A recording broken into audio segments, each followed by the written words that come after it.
Alright, so I'm back out here, and I think I'm going to go ahead and get the hole cut in the countertop for the sink. I didn't buy a brand new sink. I had the stainless steel one from when I tore down my old house over there.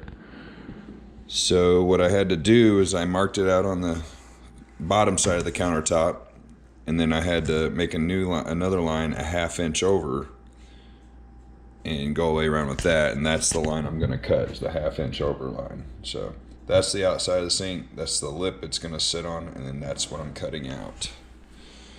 So I'm going to get some blue painter's tape and put it on the bottom side of this so that it doesn't chip up the laminate that's on this, and then we'll get it cut out.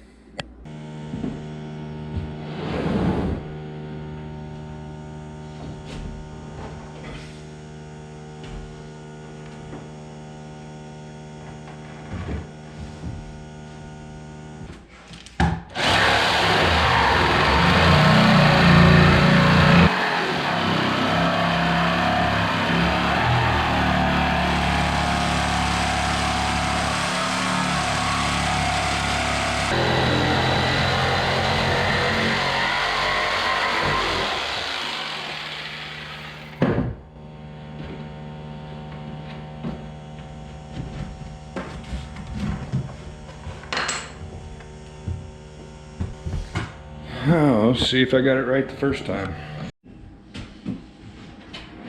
Oh, side's lighter now.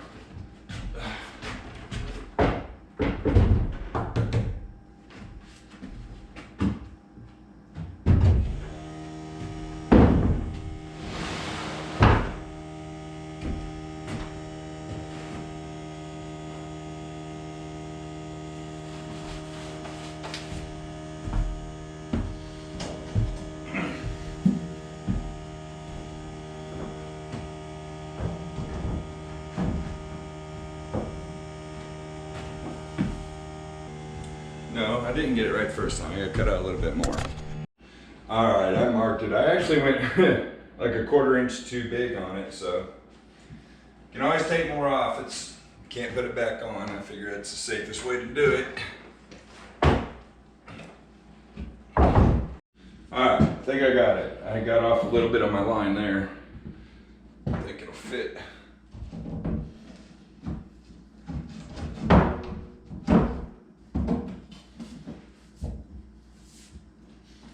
There we go. Look at that.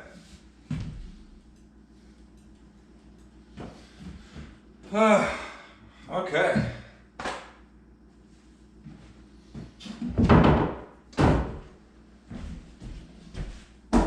All right, now I just need to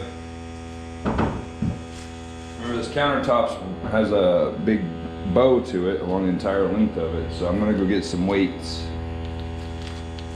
and some weights that I can put on either end of it to hold it down while the glue dries that I'm going to glue it to the cabinets with. Alright, I got me a tube of this liquid nails. It's made for subfloor, so I'm sure it'll work just fine for this.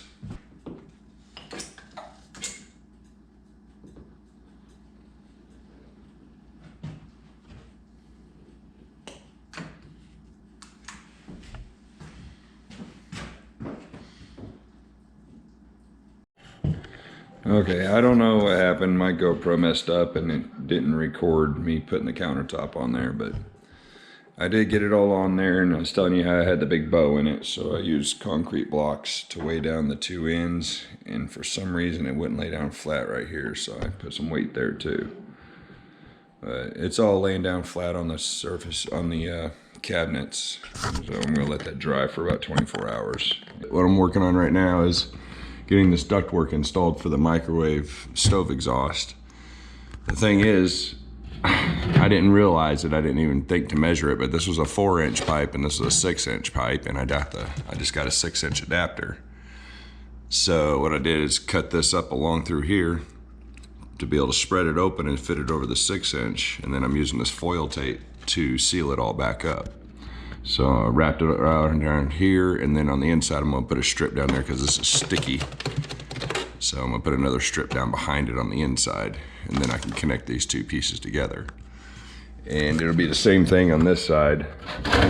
use a 6-inch adapter to fit inside there, and then that will fit inside the part that goes on top of the microwave. Yeah. There we go, yeah.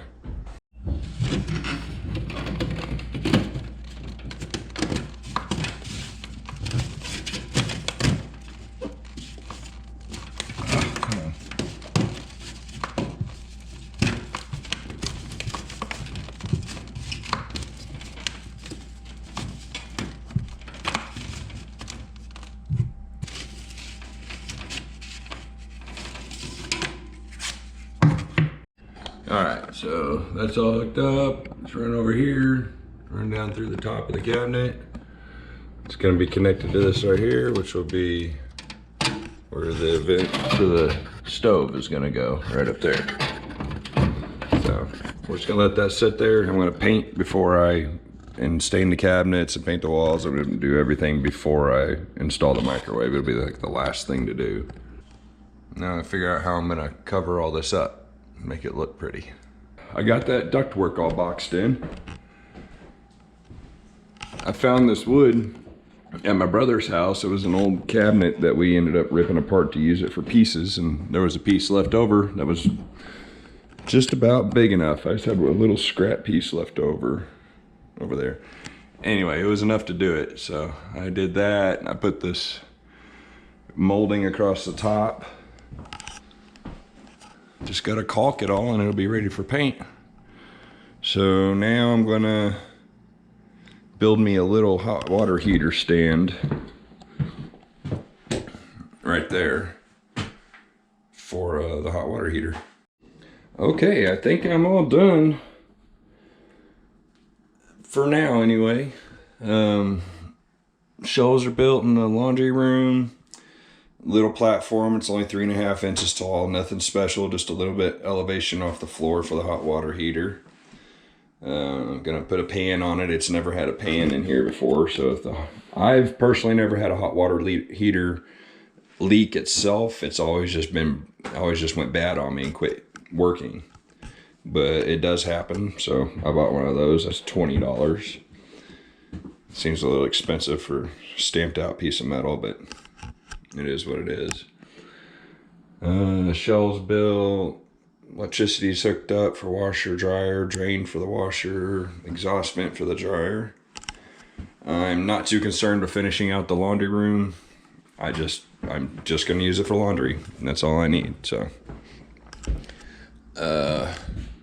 what is it? Oh, that wire down there is for the generator hookup. I'll put that back on the wall after this walls are all painted, and that's the wire for the hot water heater there. So that's it on that. That's just gonna be painted white in there. That's fine with me. Nice, and make it a little brighter in there, easier to see. The only thing that's getting painted in the kitchen is the wall, and it's gonna be gray, kind of to match that, but you know, paint the whole wall from one corner all the way to the other corner. The trim, yeah, the trim will have to be painted white to match the rest of the house. But the cabinets are gonna be stained a light gray color. It's really nice looking. My brother had some leftover from his house, so he said I could have it. I got the water line for the ice maker hooked up because the stove will go here and then the refrigerator next to it. Microwave will go up there after the painting's done. Dishwasher, I got the new hookups and everything for that in that bag there. I need to, before I leave today, I haven't put silicone around this and glued it in yet. I'm just making sure it's exactly what I want. I don't think I can really go any different than what it is, so it is what it is. And I'm not gonna finish the floor at this moment in time. I'm going to get moved in here, and someone said they were going to give me a bunch of tongue and groove the floating floor that they took out of a house, and I think it's enough to do this. I need to calculate the square footage, and I can't remember how many square foot they said they took up. But that is it. Next weekend I come out here, it should all be painted for me. My mom was kind enough to volunteer her time to come and do it for me. Appreciate that, Mom. And yeah, that'll be about it. Get moved in here, get the heck out of the city, and be able to enjoy my 15 acres. Can't wait. There's my backyard. Ignore spider webs. They're on the other side of the glass. I gotta get in there and get it cleaned out. But it's gonna be nice to be able to come home from work, go ride my 4-wheeler, cut some firewood, you know, just not be stuck in my house because I'm in the city and I don't have a yard. So, not perfect, but this is gonna be mine. I'm happy about it. All right, we'll see you next time.